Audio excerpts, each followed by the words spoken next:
Kids are being marketed to through brand licensing, through product placement, through viral marketing. The documentary, Consuming Kids, focused on advertising directed at kids, which the producers felt were the most powerful and profitable consumer demographic in the world. The documentary cites that children influence an estimated $700 billion in spending each year.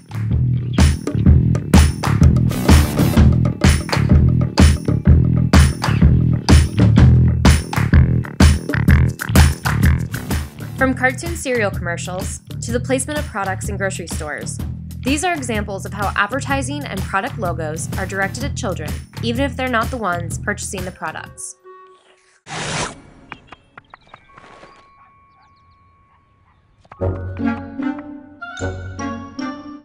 Slurp till it's flat.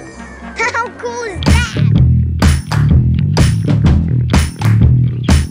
Basketball, is it better to be a fast player or a slow player? Fast! So what would your nickname be? What about you? Nikki Flash. Nikki Flash. Why Nikki? Because it rhymes with Flash.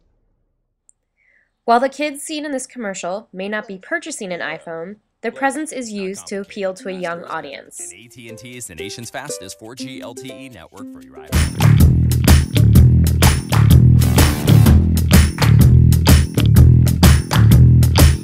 Victoria, we always talk about pester power. Everyone's heard the term pester power. No one ever... Pester power is the ability kids have to affect their parents' spending.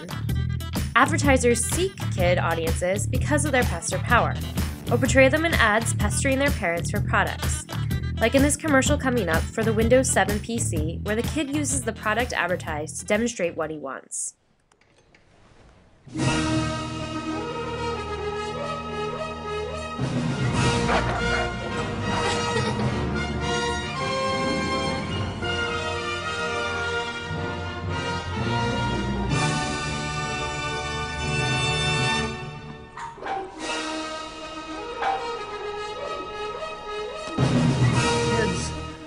Have far more influence today, and it adds up to about $1 trillion every year.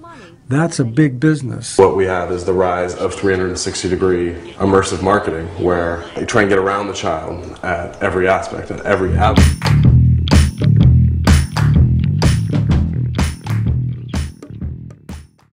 Their goal is to insinuate their brands into the fabric of children's lives.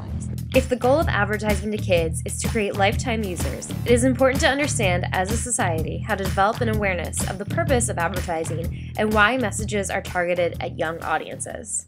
They're at the time in their life when they're forming kind of all their values and attitudes. They're in the formative stages. If children are in their formative stages, then how does teaching them to become consumers affect them? We have become a country that places a lower priority on our children's emotional, cognitive, social, even spiritual development than it does on training them to be little consumers. One solution to combat the bombardment of advertising messages to kids is media literacy. Media literacy is an expanded conceptualization of literacy. And so the reason why we care about literacy is literacy, as we define it, is the sharing of meaning through symbolic expression. Media literacy programs exist that help to teach young consumers, especially kids, how to understand the meaning and purpose behind the advertising messages they are consuming.